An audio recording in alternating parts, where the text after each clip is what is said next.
When I came to Israel, I was looking for God. I knew he had something to do with the Jews, and I have to find out what these guys are into.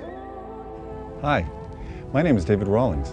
I work with my family here in Israel with the express mission of bringing people's hearts closer. We at Israel Vision believe that the best way to achieve this goal is by education. Now, education is a big word and can mean a lot of different things and be found on many different levels of life. In these next few weeks, we're going to share with you our experience of meeting up with an old friend of ours, Mr. Wienecke. I remember him as being an inspiration when I was a child, and 30 years later, it turns out that he still is. Space I would go to creatively became a place of prayer for me, a place of meditation, a place of prayer. There was never an agenda ever attached to the work. To a certain degree, the art seems to have an ability of bypassing the intellect and touching the heart. Stay tuned. We're about to take you on a road trip from the hills of Judah down to the desert city of Arad. Hello, my name is Jay Rawlings, and for 30 years now I've produced films and documentaries as well as TV shows about Israel and her people. Today with IsraelVision.tv, our new broadband internet station, you can join our growing audience and enjoy hundreds of programs and news shows from Israel about Israel, keeping you informed and in touch, and it's for free. Enjoy Israel at your fingertips with www.israelvision.tv. So where are we headed to, Josh? Well, we're leaving the hills of Judah, and we're going to go visit an old friend of ours who's a sculptor. Rick. Rick. You remember Rick from Haifa days when we were boys? Yeah. He was kind of always someone we looked up to. Definitely. He did the Israeli army. Yeah, like way back in the day. I remember he told me a story about when he fell. He was in first Lebanese war, and he fell asleep on he was so tired because he'd been running up and down the hills in Lebanon there, and he was so tired, and he was sleeping on top of a tank, and they were being attacked, and the tank started shooting. There was a guy shooting a heavy gun on top, and he didn't even wake up. He only woke up later, and his friends were saying, "What? Never woke up." So I guess I guess he was tired. But yeah, it's exciting. So I don't know. We're gonna go see his new sculpture down in Arad, which is actually a little bit southwest of Beersheba, and yeah. So what? And that's down in the desert, little city down in the desert. Arad? Yeah. I don't think I've even ever been there. No, I have. I've been there tons of times. So I thought he was living up north. So why did he move down there? He was living actually on a settlement that they dismantled, and I guess so he moved down to the desert. Okay. And that's Israel proper, so I guess he's kind of doesn't want to be moved again. So did he say anything about the piece of art that he's creating right now? Or is this something new? I don't even know what it is. I just heard it's really big, and I have this idea that it has something to do with maybe some history, Second World War or something like that. I'm not sure exactly. Wow. Sounds good. And it's from what I know, it's cast in bronze. So bronze. Yeah.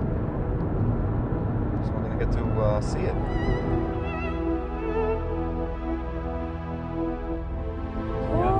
You can see how the landscape is changing here. It's going from sparse trees to further in front of us. There'll be almost no trees, just brush. We're actually heading into the desert. We're about, I would say, 80 kilometers from Jerusalem now, south. And here's a sign where you can say, "Watch out for camels." So we're actually kind of going into some barren territory down here. This is a poorer part of Israel. All these are Muslim neighborhoods, and they're Muslim Israelis, and they're lower income to almost no income. It's called Lekia. Kia. Lekia. That's where the carpets are made. Yeah. We actually Remember made a that program? program about that. We'll actually cut away to that. It's about how actually these women are able to feed their families and have a income by weaving traditional Bedouin carpets. Yeah. Okay, we'll cut to that. Bye.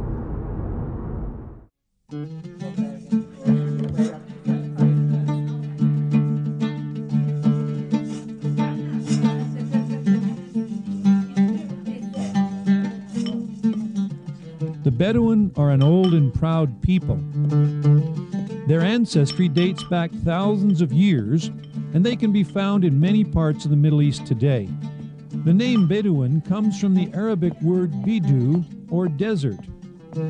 Bedouin therefore means desert dweller. The Bedouin of the Negev are part of the Arab minority in Israel. With the establishment of the State of Israel, most of the Bedouin population lost their access to their traditional lands. Today, the majority of the Negev Bedouins are living in unregistered villages, while others live in 7 townships spread throughout the northern Negev.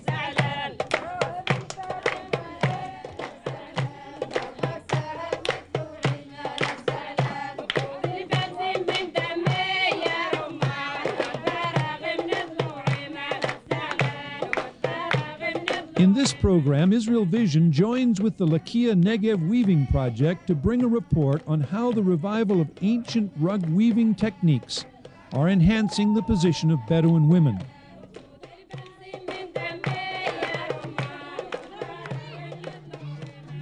The Negev Bedouin are in a state of transition from a lifestyle based on seasonal herding and farming to a more modern lifestyle of wage earning. This change has created problems for the Bedouin society as a whole and for women in particular. Many women, therefore, have lost status in their communities and homes. However, they are now finding new strength from empowerment. The Lakia Weaving Project is helping them to use their traditional skills to establish their position by creating beautiful, high-quality carpets and home accessories. This revival of the old is enhancing once again the position of women in their families as wage earners, in their communities as artisans, and establishing them as role models for their daughters. The Lakia Negev Weaving Project is a registered charity in Israel. The project seeks to reach and empower Bedouin women through its income-generating possibilities. So we're actually in the middle of the desert, in the middle of nowhere, and you can see globalization. Yeah, lo and behold, we have the Golden Arches. I mean, this kind of shows us. They're even turning around. You know, I mean. Where are we? California? This is globalization, man. This is what we're looking at. I mean, I don't like it. These Do you little like it? nomadic people following their herds for thousands of years All they need can is now McDonald's. finally have The a Golden Big Arches. Mac meal. Aren't they lucky? Aren't they lucky? Okay, where are we going, Dave? Going towards Straight? Beersheba. Straight? Eilat, Oh, Beersheba. Beersheba. Okay. Hebron. I don't know. Beersheba. Yeah. I don't know. Wait. Yeah, Beersheba, and then we're gonna take a left. Trust me. I know, baby. I used to be hitchhiking down here as a soldier up from my bases. Arad, yeah. There we I'm go. gonna go left here. So where were you in the army, Josh? I was in Negev, which is like infantry unit, Green Berets. Sounds real good, huh? Yeah. Sounds exciting. Was it exciting? It actually was. Maybe too exciting. Yeah, sometimes a bit too exciting. But our training base is not far from Arad, actually, our old base down there. And it was cold in the winter and hot in the summer. Yeah, but It was not, nothing in between, eh? no, not much in between. Left, the first roundabout. Desert City.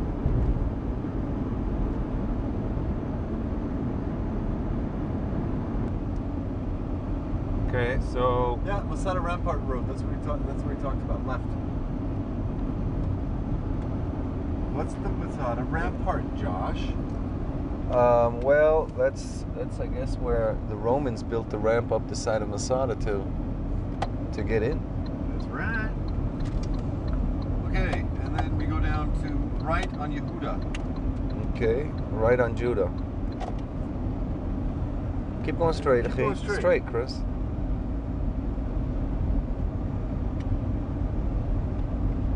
It's a little bustling city. that was Yehuda right there. That was Yehuda? Yeah. Nachon. Finally, we arrived, still not knowing what to expect.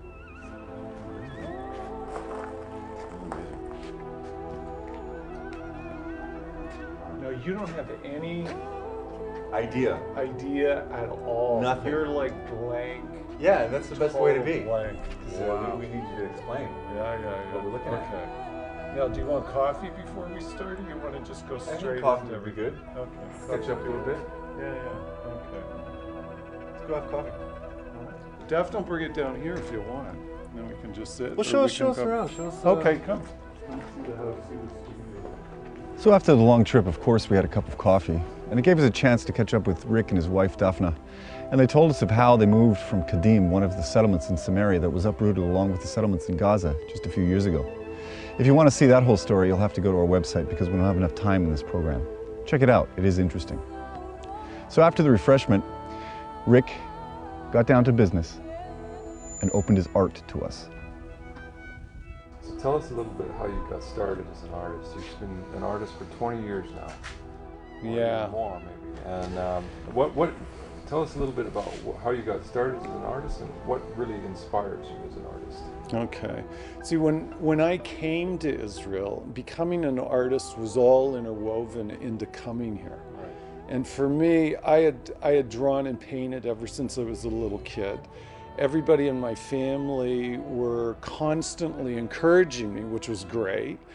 But in a way, I didn't know then. I can look back at it, sort of hindsight a little bit on it. And in a sense, I see the art as a communication. But for all of those years, I really didn't feel like I had anything to say. And a lot of times I would paint after I'd been on like severe drinking binge or wrecked or whatever. And I would go into these melancholy places and I would paint. And it always had a connection to it within the creative process of it, where it would take you somewhere. And a lot of times I wanted to go because where I was presently, I didn't necessarily like it. So the idea of painting would just take me someplace. When I came to Israel, I was looking for God. I knew he had something to do with the Jews. And for me, the Holocaust, who Jews are, the Middle East, what is it about? I didn't have any clue at all. For me, at that point in time, I was 20, 21 years old, living in Vancouver, Canada. And for me, the Middle East was a war that would happen every 2 weeks. It was a bunch of Arabs, and they would create a war every 2 or 3 weeks. But really, who cares? If it didn't affect my Friday night or my Saturday night, then it's not important. And through reading a book called Exodus by Leon Uris, probably was the thing that opened up this whole world of Jewish history, the pogroms, the Holocaust, and Israel beginning as a state.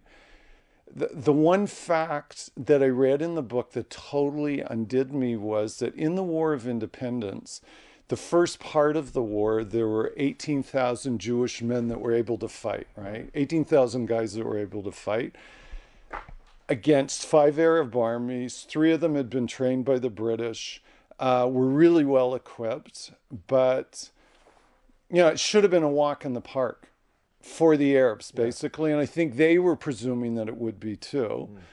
And in reading this and seeing that they actually survived the War of Independence, for me, like, I thought to myself, if there's a God up there, then he's got something to do with these Jews. Exactly. And I have to find out what these guys are into. And so it led me into reading more books about the Holocaust, more books about the state being created. And it was the first time in my life that I actually felt connected or even a concern for somebody else other than me. Amazing. Yeah, it was amazing. For me, it totally flipped me out that there was somebody more important than me. And it was like, all of a sudden, I felt an emotional attachment to a place and a people I didn't know. And it was freaky and it was weird. And I would have normally connected it to a time after doing drugs and everything else. But it wasn't. And so I started to investigate it more and more until finally I decided to come. Wow. Coming to the kibbutz for me was all of a sudden, from a relational point of view, all the Jews that I met on the kibbutz, like the founding fathers of the kibbutz that I was on when I first came, Ramat Kovesh, they'd all come out of the Holocaust, either before the Holocaust or in the middle of the Holocaust or after. And in a way, they became flesh and blood for everything that I had read about in all of these stories. They were living stories. Yeah, and for me, it was like they were so incredibly kind to me on the kibbutz. They related to me as a single person, didn't have any relatives in the land or on the kibbutz or anything like that. And a lot of the older members would invite me over on a Friday, coffee, cake, and all of this stuff. And they'd pull out all these black and whites, all these little pictures of how they came to Israel that I was already fascinated with anyway. But to actually have a relational flesh and blood connect with somebody that just like what you're saying, they were the living stories from these things, was like fantastic for me. And so, all of a sudden this relationship is built. At the same time, for me, I found myself being drawn to the person of Jesus and reading the New Testament. I'm thinking, this guy's like incredible. And there was this being pulled towards him at the same time of coming into Israel. And in a way, the two sort of paralleled each other, relationally. Really, for sure. Getting to know the people on the kibbutz, and at the same time, getting to know this person, Jesus, from reading within the New Testament, somehow feeling drawn, but not understanding what the drawing is all about. But, looking at your art, we see like so much influence of Israel. Yeah. And we see like you're a living artist working in Israel, and so would you say that your inspiration comes from the land? Yeah. Would you say that? Yeah. And the stories here, but again, relationally. Yeah. From within, in a sense, from both the aspects relationally to the land and to the person of Jesus, I would say both were born here. Both developed almost on a parallel track to each other, but understanding the conflict between the two relationships was made really aware to me as like this baby believer on the kibbutz in relating. And I'm not an evangelist. No. I don't chase people. I don't do any of that. But it's like with speaking of my relationship, say to people on the kibbutz that would be asking me, you would always come up against this position where they began to teach me who he is, in their history and how they understand him to be. And I always found myself in this conflict where I would say, I totally relate, because I really relate to what you're saying. I understand your history. I'm totally into your history, or I wouldn't even be here in the land, because I don't really have a natural reason why I would even be here. Yeah. So obviously I am drawn and connected that way. But the person you're presenting to me right now, in the person of Jesus, it's not him. And I'm always like, I'm only getting to know him a little bit myself right now, but the person that I'm getting to know doesn't match the person that you're relating to. He doesn't fit this picture somehow. Amazing. And in a way, the art creating out of this, in a sense, out of this relationship, this twofold relationship, but also out of the conflict, it created a window then for me. Because the space I would go to creatively became a place of prayer for me, a place of meditation, a place of prayer. There was never an agenda ever attached to the work.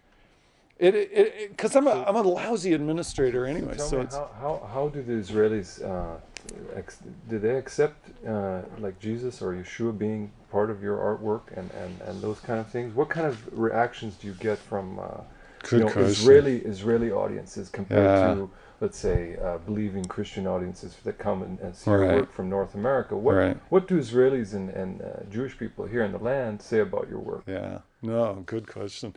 See, for me, everything starts at one beginning point that becomes two, then it develops and it creates. It's a whole part of the process. Yeah.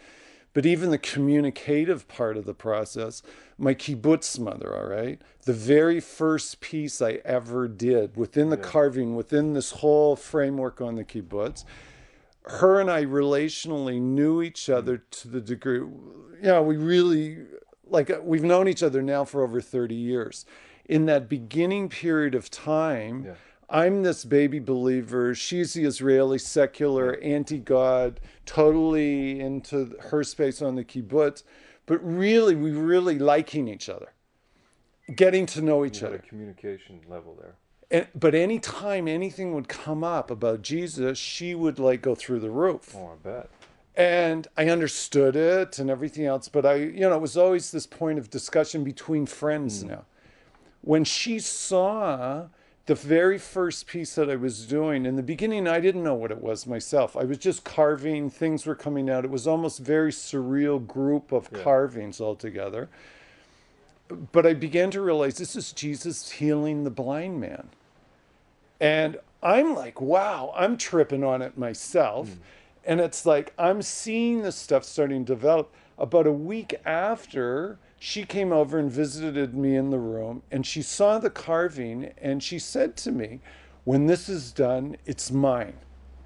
And if anybody's ever been connected to Jewish mothers, they totally understand. There's no point in arguing that. So I'm like, okay. And for about 2 more months until I finished it, I would meet her on Paz on the kibbutz, or in the kibbutz, and she would say, when is it going to be done? When is it going to be done? She came over, and my prayer then was anytime Jesus ever came into the conversation, it was always this huge explosion, very antagonistic and all this stuff.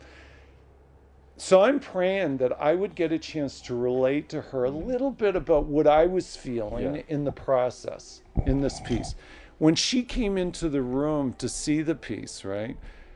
It was amazing. And I've known them now for way over 30 years. We have a fantastic relationship. All the kids growing up. I'm like the oldest son in the family for sure. Totally. When she saw the very first piece, it's amazing. She actually sat quiet, which is totally amazing, for 15, 20 minutes while I related to her what I was seeing in it myself. Beautiful. And she took the piece. She's had it now for all these years. And when she left with the piece, I began to realize that this is, as this Gentile in the sea of Jews and living on the kibbutz, this now is my window. For me to be able to relate to them what's going on inside of me, but without an agenda to it. Because the process for me first is connecting. Exactly, it's in your artwork. It's there. And so for her, when she saw it, it's the same reaction now. With Israelis, that is so uncommon. To even seeing the piece now that we've done is the same thing. To a certain degree, the art seems to have an ability of bypassing the intellect and touching the heart. And even if it's from an intellectual point of view for them, incredibly antagonistic, it still does something. They're still drawn to it somehow. So let's go check it out. So show us your piece. Wasn't that interesting? What a heart and what understanding. In the next 2 weeks, Rick will take us on a personal tour of a 7-year journey that culminates in the Wall of Tears.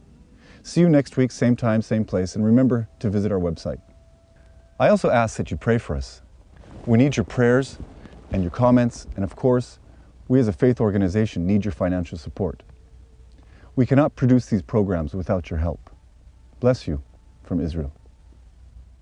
This is your invitation to join Jay and I in the land of Israel, the Holy Land. Join Dr. Jay and Meredell Rawlings on their special Holy Land Watchman's Prayer Tour 2009.